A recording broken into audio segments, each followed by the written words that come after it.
Rob. We got part 2 here, y'all. We made it. Yeah, finally, we did this. We take a while to plan things, though. We always are like that, so better late than never, right? Yeah, and I think a part of it is, again, when you have life schedule, we want to do it right. We didn't want to just kind of throw into it for you guys. We wanted to have our right setup, good mics, audio, and be in the right kind of headspace to be able to dig into it. Because even to recap from part 1 to part 2, for those of you that might be actually stumbling across part 2 here and you maybe missed part 1, I'll put the link below if you guys want to watch the full thing. Rob, and we were just kind of breaking down, that initial kind of intro to your career of umpiring, still the ups and downs, but a lot of the rise, the like overcoming things, the applying a growth mindset, getting the successes. And this is where things can kind of pivot a little bit. They take a little bit of a turn. And this is where some of the challenges come up. And that's why I thought, and I appreciate you being open to doing this, Rob, was it could be so powerful to dig into. It's not all just like sunshines and rainbows. There's a lot of challenges that came up along the way and some things that you're even still working through. So that's where we're going to kind of pick it up. So talk to us about, we don't have to pick up exactly where we left it off, but where we were kind of leaving it was going through that transition in the pro part of it, going into the minor leagues, and then being able to now pivot and talk a little bit about, what you we're kind of thinking, or see if we could tap into that time of where you wanted to make that transition and think, all right, maybe my baseball years are behind me. Yeah, definitely. So, last we left it off was, you overcame the odds, you reached your dreams, everything's all happy rainbows and bullshit and all that. And that's great and fine and dandy. And once you get into it, that's when you start realizing a lot of different things. So don't get me wrong, I loved umpiring professional baseball, and I realized what kind of person I was there, and I realized what kind of umpire I was there. And it was my second season in A-ball. We were in the New York Penn League, and I got a concussion towards the end of the season, and it was really unfortunate because I was looking at doing the championships, I was looking at doing the All-Star game. I think I was on it, but I had to be taken off. And that concussion knocked me out for a while. And Mike, you actually, of all people, picked me up from upstate New York a few days after I got that concussion and brought me back to Long Island. So I had to travel back and forth between Pittsburgh for 5 months because my concussion really wasn't that great. It was a bad concussion. When I got back on the field, it was spring training, and I was with the Washington Nationals, and I was the rookie on my crew. And the way it worked, it was almost like, umpiring is a brotherhood, just like any team, fraternity, whatever it may be. Umpiring was a brotherhood, and you respected the ways of the people that came before you. And if you didn't, you really should have, but that's what we did. And when I was the rookie on my spring training crew, my crew chief was the head of our union. So he was like, an important deal. And my entire crew treated me so well. They were so good to me. And this is really like what I'm about to say is almost like a direct explanation to them on what happened that year and why I left the way I did. And it's been bothering me for a decade now. But I remember being on the field, and I remember counting down the innings until when I could get off the field. And I've never done that before. I always said when I stop having fun is when I'm going to stop umpiring. And I just remember being on the field that day on the bases, and I was just like, I really want this game to end. And we were in the 3rd inning. And I was like, what's happened to my passion for umpiring? And I knew exactly what it was. I knew deep down, I didn't like those confrontations in front of a couple thousand people with people nose to nose with me screaming at me. To be honest, it was uncomfortable. I didn't like it. I had to try to make it look like I wasn't. And it was really difficult, and still to this day, it's difficult for me to be anything that I'm not. I can't fake it. It's tough. I didn't really like that. And umpiring started to feel a little bit more like a job. And I felt, I was intimidated. I was a young umpire who, as happy as I was to be living my dream, and as proud of myself as I was, it was more difficult than I expected. And remind everyone really quick, just to pause, how old you are at this time, because this is an important factor in my opinion as well. I was 21, not even 22 yet, maybe 22. And, at the time I was seeing somebody and we were dating about a year, and, I didn't know any better back then, but I was thinking towards my future, do I want to travel like this? Do I want to have a family? Do I want to be away from that family? And the answers were all no. And if my answers were no, all I could think about was, somebody in a league lower than me who was hungrier than me that wanted my spot. And if I was that kid, I would really hate somebody like myself above them who was just sitting in a spot. So it was the day before Easter, I think it was. I was in Cortland doing family stuff, and I called my boss and I put in my resignation, and I told him exactly for the reasons I told you. And the day I resigned was the day I actually got a promotion to another league called the South Atlantic League. So I moved up, and that same day I resigned. And I remember I got the phone call when I was with all of my spring training crew. Remember, there were 6 of us, and these were guys who I knew from previous seasons and guys who I just met. And they all said to me, they were like, "Why you should be more excited?" And I was like, no, I am. But in the back of my head, I knew I was going to be resigning. And, with my spring training crew, and like, especially my crew chief, I told you before, they treated me so well. And, when we go out, for example, like, I would know what my crew chief was drinking. And if his glass was half empty, I'd go get him, another drink, no problem. In return, they took care of the check and took care of me. But I would have, the bags ready in the morning, the car warm, everything out front ready to go. So crew chief didn't have to do anything, and the rest of the guys can do their stuff. And in return, like I said, they treated me with the utmost respect. And having my crew chief be the head of the union was such a big thing for me. And at the time, I didn't even understand all of that, All I knew was that I was umpiring pro baseball. So when I left, I didn't tell any of the guys, and I didn't tell anybody close to me. I only told Bob from back home with AFU, who we'll talk about more later, and my family. And I remember my crew chief called me like the day after, because he found out I left, and I never answered, and I never called him back, and I never texted him. And I remember some of the other guys texting me, and I ignored them. It was really like, I didn't know how to handle it, because I didn't know what to say after, spring training, being with them and being so involved in the game and showing them how much I loved it.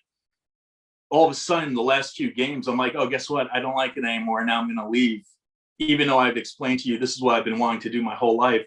How do you tell somebody that? How do you make them understand that? And I was just so ashamed with the way I left, because I never gave an explanation to the guys. And that brotherhood that I talked about, to me, I felt like I betrayed.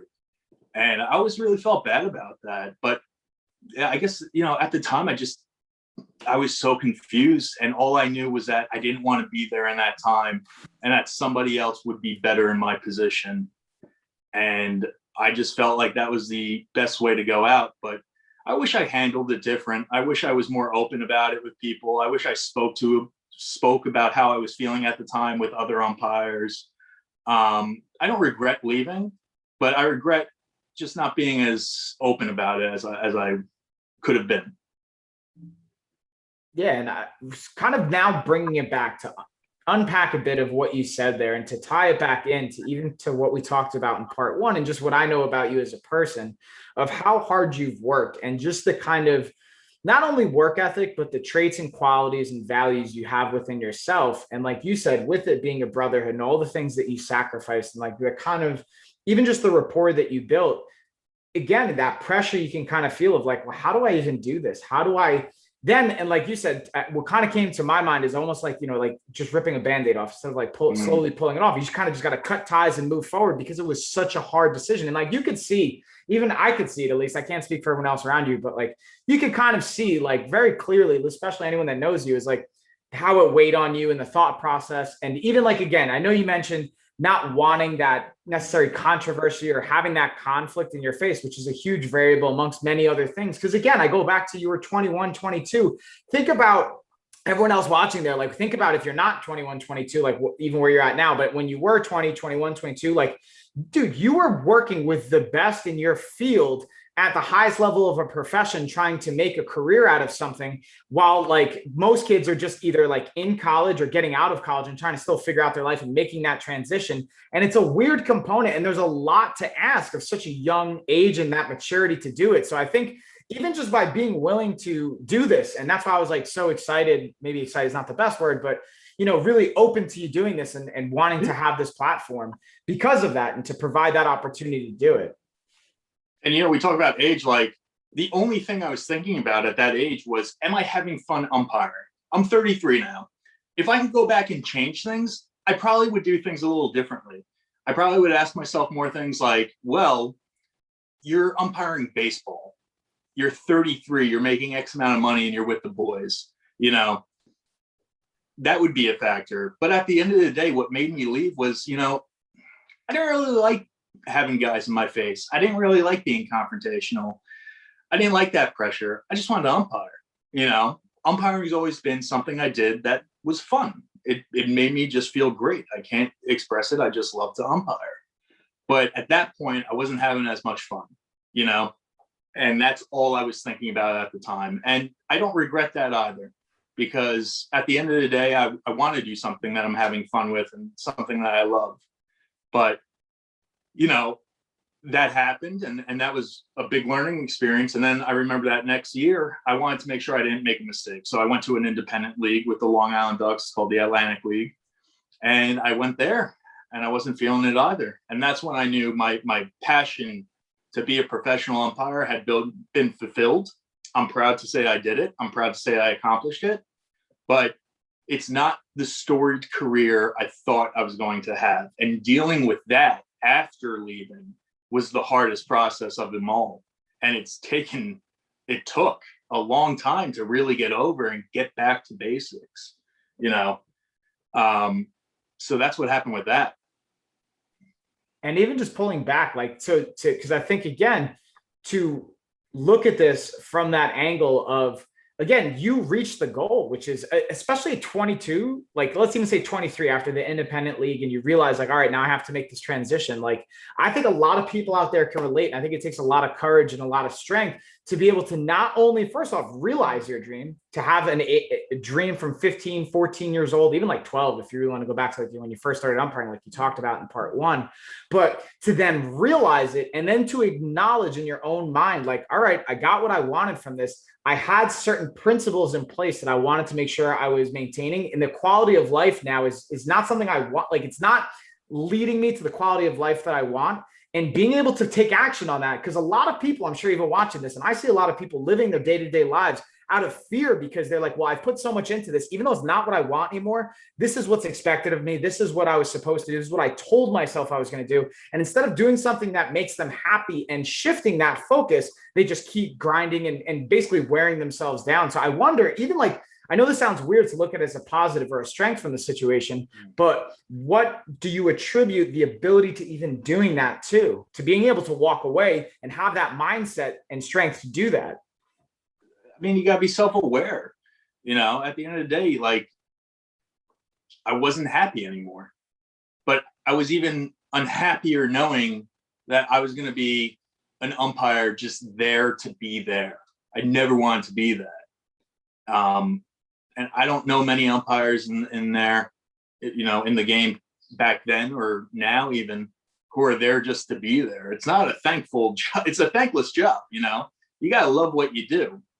And I just really think someone else deserved it more than me because I wasn't in that mindset. And that's how I felt about that. I just felt like I let everyone down. I felt like I let AFU down. I felt like I let Bob down. I felt like I let my friends down. And most of all, like, I felt like I let my family down. And I didn't. That was the thing. But it felt that way, because everyone was so excited and invested in that journey. And it was such a story and it was so much fun. And then it's over. And now it's like, now what? And then that was the main question I asked myself when I left was, now what? Like, this is all I thought about doing since I was 12. I didn't invest anything in college or think about anything down the road. I knew I wanted to run a skate shop, and that was a whole nother story. But I mean, where was my future plan? Where was my, set up for my future? And I didn't have that. And that's when life got tricky. So I kind of want to bring in, like, when I went back to the American Federation of Umpires and when I went back to Bob Fontaine's organization, who Bob is somebody who's played such an essential role in my umpire career. I would not be anywhere without Bob or my father. And I always bring up both of them because they both played so many roles. But Bob, with the umpire experience he had and with the platform he had, letting me into that organization when I was 15, when he, had maybe some 20-year-olds as the youngest guys there, he really took a chance on me. And he told me he took a chance on me because he knew how passionate I was about the game. So, I just felt like I let him down. And I know now, obviously, that was furthest from the case. But when I went back, I was so confused. I didn't know what to do. Like, I knew I wanted to umpire, but if I'm not umpiring at the top of my game, why umpire at all? That was my mindset. So I accepted some games with Bob and did them. And then all of a sudden I didn't like it anymore. And I remember, like, I started putting on weight to the point where my pants wouldn't fit me anymore. And I didn't want to get new equipment. And it was just one stupid thing after the other. And I just stopped showing up and I just left. And I didn't say anything. I just left this time.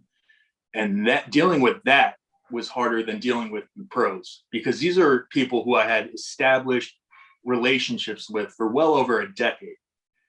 And I knew they knew I was still young. I knew Bob knew that I was still very conflicted with umpiring because he knew the headspace I was in. But to do that was shit. And to stop talking to some of these guys who I've known for so long was shitty. After Bob had me come in when I come back from umpire school and talk in front of the class, and people come up to me and gave me all this respect and thanks and just helping everybody and being a part of that family in AFU, to do that was shitty. And I felt so bad about myself. I didn't know what to do. And that alone is a story, dealing with that. And that's kind of what I wanted to focus on in this, was the failures and going about things wrong. I don't think I failed in my career, but I failed in the way I handled things at the time. And to me, my reputation is worth more than my career. When people say my name, I want them to be like, he's a guy we could count on. He's a guy you could always call on. But it wasn't like that. And at this point in my career, I'm still rebuilding that, but to know that was the hardest of them all. And I'm sure, like, you've heard stories like that before, or maybe could even relate to, Dude, 100%. It's, I think, again, going back to those core values and that, wanting to live up to the expectations you set for yourself, not even in the career development side of things, which is one component, but how you think you're going to kind of handle yourself in a situation. Now, I'll share a story that's different, obviously, in the career path, but it's relevant here because at one point when I was, let's say I got into competing and fighting, I got into it kind of late, like 20 years old, when I was going through some struggle, or 19, I was going through some like struggles and like, college and not knowing what I wanted to do with my own life. And when I found out I had some back injuries from my second MMA fight, and I took fights after that. I ended up taking 3 fights after that. 2 of them I lost. And then the third one, the week of the fight, I actually went to weigh-ins. It was like the Thursday before. Friday were the weigh-ins. Friday was before. It was Saturday morning of weigh-ins and then fight. I actually pulled out of the fight the day before. Like, I had a management company. Like, I had climbed the ropes in the amateur scene to make it. Like, this was like a couple of steps before going pro. And this was like, I was like, I will never pull out of a fight. I never want to do that to an opponent. I never want to put someone in that position. And I ended up pulling out mostly because of health related things. Like, I literally started having issues to the point with my back where, like, I had numbness and I couldn't move my legs, and there was issues with the weight cut and all these things, and amongst other components I won't even go into here. But like, you think you can act a certain way, and then you realize, like, I did very similar. Like I told them, I was like, yeah, I'm pulling from this. And then I just cut my phone. I'm like, I have to just walk away from this because it's so painful. And it's so almost like embarrassing to want to say you did something that you didn't think you would do. But the ability to then face that and then have the character and have the core values to want to say, hey, this is what's important to me. I'm going to rebuild. And in my situation, I was able to change. I didn't go back to MMA because of those physical limitations I had. To this day, like I'm in pain right now, to be honest with you guys. But I was able to shift that and go into kickboxing and Muay Thai and have a professional career because of it and have all the opportunities I have now. And I say all that to say, like, even with you, Rob, to turn back and to face those things, to now even be back with AFU and to being able to pursue that piece of it and to man up and look in the mirror and look at those people, look them in the eyes and have those conversations. You could have kept running, right? So I wonder, even to that standpoint, you know, to everyone out there listening, like, not only what you credit that piece to, but what would you tell them based on your experience here and how you handled it, what you saw, and what you would recommend for someone else, maybe in a similar situation or a different situation? It's like, I don't know what to do. I think if you're dealing with a situation similar to what you just said about your own story or similar to my story, if you're in that story to begin with, it's because it's your passion. And I don't think there's really any advice I could give anyone. I think you just know what the right or wrong thing to do. I think you know what the right or wrong thing is, you know, what you're doing at the time. You know what I'm trying to say. I can't get the words out. But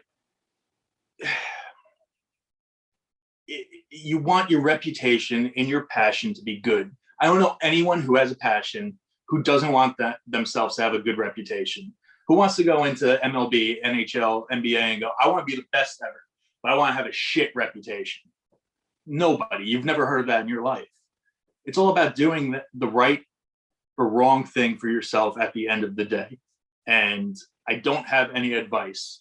I think everybody is more than self-aware enough to know what that answer is. The other question, I don't remember what you said. I mean, you very much handled and hit that. And I think that was kind of all bundled into the same question. Into that, I think that's a really interesting and wise thing to say from that self-awareness standpoint. That's even something I deal with from like health coaching and like some of the other things that I do from a coaching perspective is like, and this is what I tell a lot of clients is like, you're the expert on you, you know, and you mentioned it like from a self-awareness, you know, what's right for you, you know, what you believe, you know, what your values are. So live by those things. And it's hard sometimes though, to have the influences from external factors of other things you're considering, right? Like, and I imagine it was probably hard to walk away too, because like, hey, I'm going to have to, it's like you said, how can I explain this to them? I just told them all season long and all the sacrifices I've made that this is what I wanted, but I actually internally, it's shifted for me. And it's okay to have those shifts, but to then be able to not only know that, but to understand no one. And if someone does judge you, from my experience, usually they're judging you from a place that's from within themselves of disappointment and displeasure, not because of what you did they're unhappy with. Sometimes maybe, but for the most part, it's because of their own challenges or things that are coming up internally. So I kind of wanted to like pause just really here for a quick second, because we touched on some really, I'll say heavy things for lack of a better term, but also I think there's some positives to highlight. Again, going back to the core values, being able to say adversity is going to happen no matter what you do. It's a matter of how you handle it. That's kind of what I'm hearing from this as well. So I wanted to kick it to you, Rob, to see like from all this experience, what are some of the biggest takeaways you have that you would either tell 20-year-old Rob or just anyone looking ahead, and how it's impacted how you handle yourself in the future? Because the cool thing, I don't know if you consider this cool, is like, I see what you've done with your life and your career and your own development, and you can see the positive impact these past experiences have had and how you handle yourself now because of your work ethic and the core values that you hold yourself up to. So I wonder, what are some of the takeaways from this that you think are highlights, or at least some strong power points? You know, I definitely found out how self-aware I am as a person, and how right my gut always is, and learned to always listen to that. But I've also learned at the same time, you can't be impulsive. You need to talk these things out with people, especially people who are in the same situations as you, who do the same profession as you, because I'm sure they've been through it too. People who have been in it longer than I have, or you have way more experience. That's an untapped treasure of knowledge. And you should always, anyone I ever work with who's been doing it longer than me, not even if they haven't, it's just, that's a new treasure, that's a new treasure chest, thank you, to open and unlock all this information that you might have not thought about before.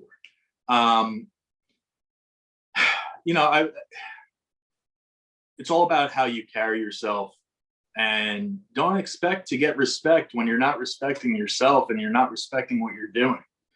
And I remember when I wanted to come back to AFU. Now, at this point, I had taken a few seasons off. So it's been a few years since I spoke to Bob at this point, and I was too embarrassed to call Bob. So I called somebody else. I called Anthony Carbonaro. He's with Blue Umpires, and now AFU and Blue. We are one group called the AFU Blue Group. And, I was talking to Anthony, and I gave him my background, not remembering we had already umpired and met each other years ago. And he stops, a few minutes into the conversation. He goes, "Rob?"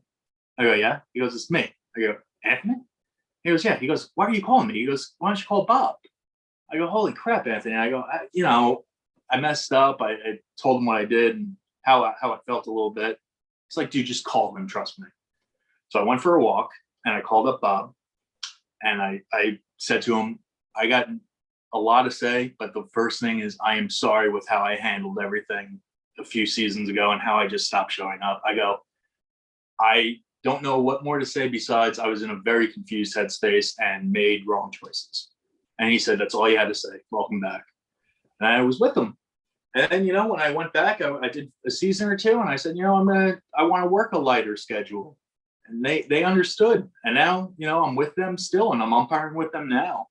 And it's been 21 years of being an umpire now at this point in my life.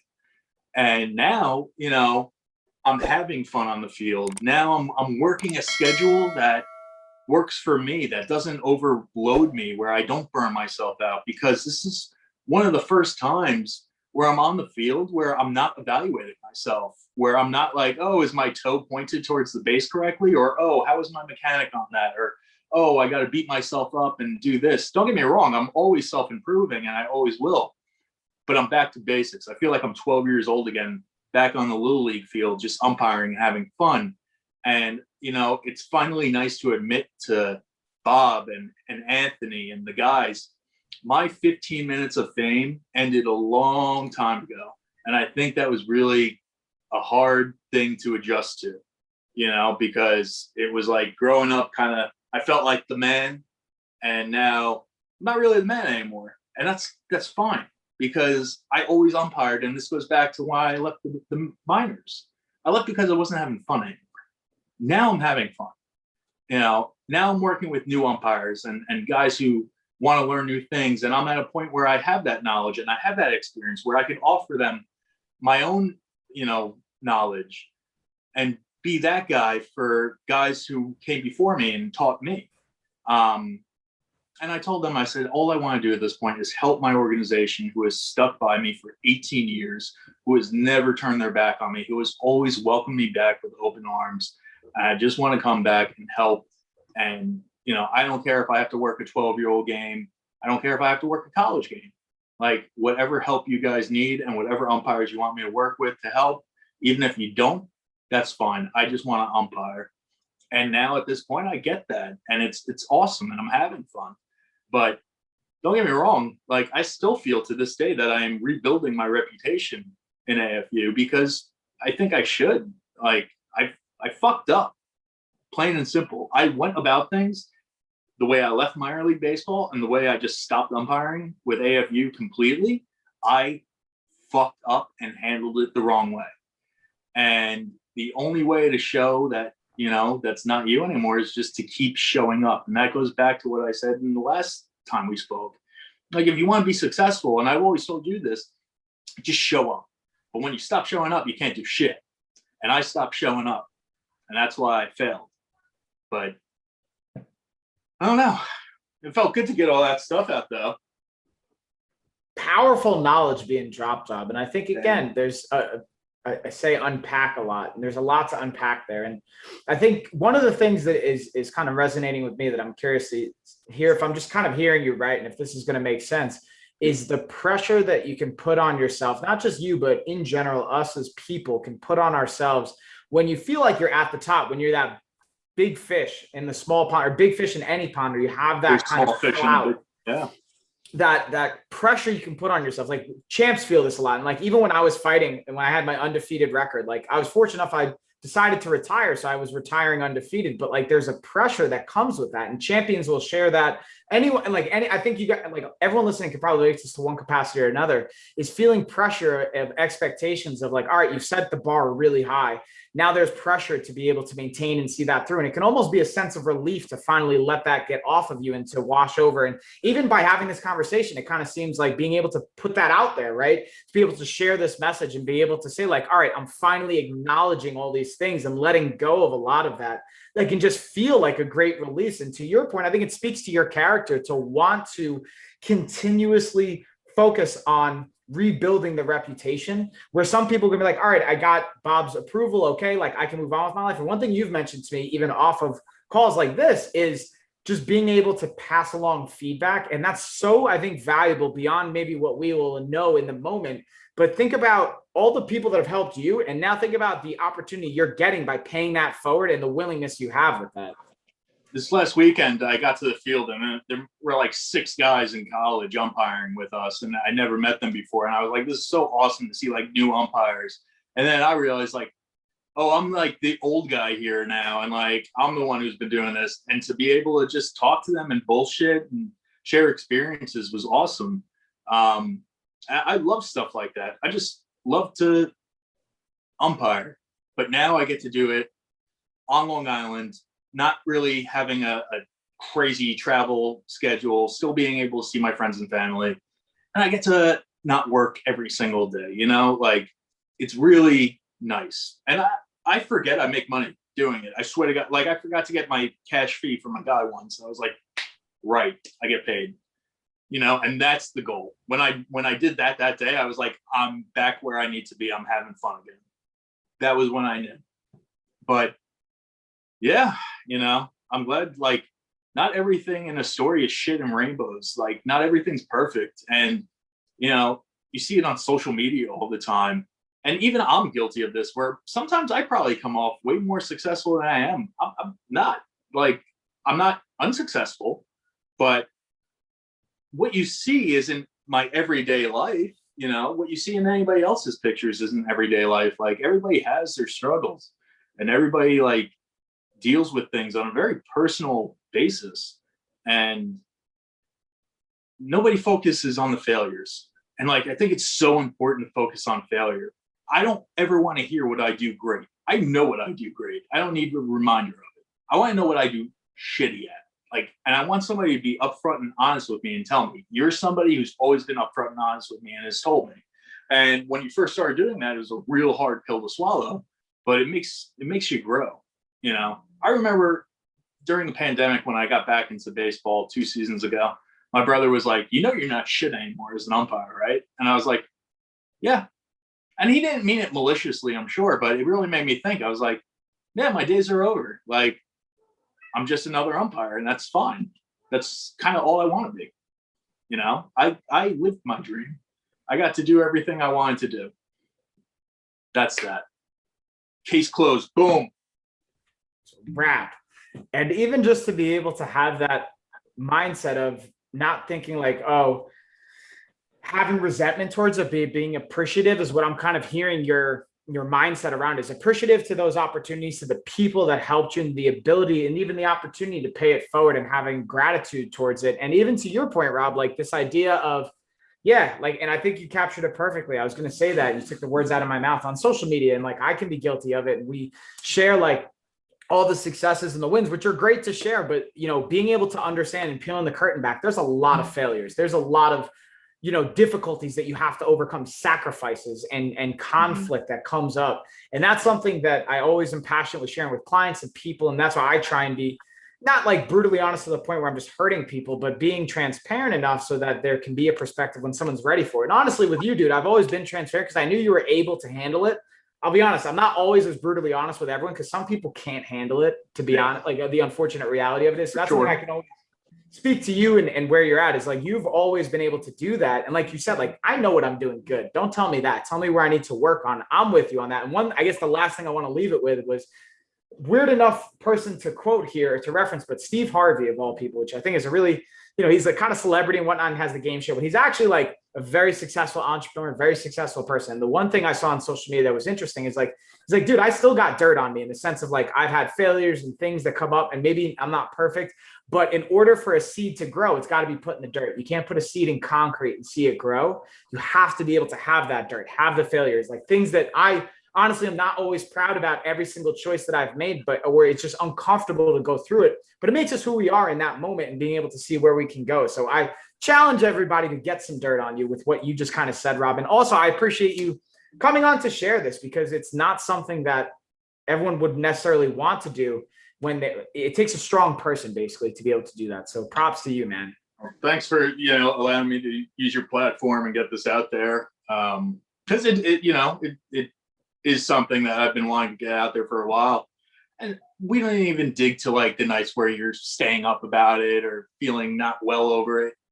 That goes without said, but yeah, I'm glad we got to have this conversation. It was fun. It's always a good time. I mean, we were literally just FaceTiming for like 45 minutes before this. So it's always an easy conversation. Science. That's a fact. Cool. That's what makes it fun, just to be able to like chat about this and unpack, because we talk about it anyway. So that's what we always talk about, like being able to record more of our conversations. Because dude, like there's a lot of key points that come up. I'm like, shit, I wish I would have recorded. How many times do we do that where we're like, damn it, we should have like recorded this whole conversation. But yeah. All right, man. Yeah, everybody. Right, wait, I hope you enjoyed. One last thing. What do I got to do to get one of those hats, bro? I like that. Dude, can I just show you? Where's my phone right now? I'm going to be really honest. It's got the blue over there. I like the blue and black and white. Come on, man. Hold on. I've had this on my phone as a notification every single day. What? Send Rob Snapback. Bro, I've had this. I like hats. I've had this on my phone since COVID hit, like 18 months ago. And I just keep pushing it off and pushing it off. So I'll be honest with you. I keep saying I'm going to ship it. Probably what's going to happen is when we come up to New York in October, that's the fine. fall, yeah. I'm going to have a bunch of our hats and I'll just bring you some gear. Or if I'm going to sell you on the idea of coming down. If I come down, I'll get one. And if you come up, I'll remind you every day for 2 weeks to bring one up. And then you're still going to fucking forget to bring it. I'm going to be like, you son of a goddamn bitch. Like, I told you. I got two. But for those that do want to get the hat that I'm not going to send it to you, you can also order below with our link because we got our apparel line, all that good stuff. Fun plug for the hats below and all of our apparel. I only get a free one because I've known him 25 years and dealt with a lot of childhood trauma with you. A lot of shit, a lot of stories, and just the support that's gone with it too. Life of a fighter. All right, man. Good times. Yeah, man. Thanks again. Yeah, y'all. All right, later.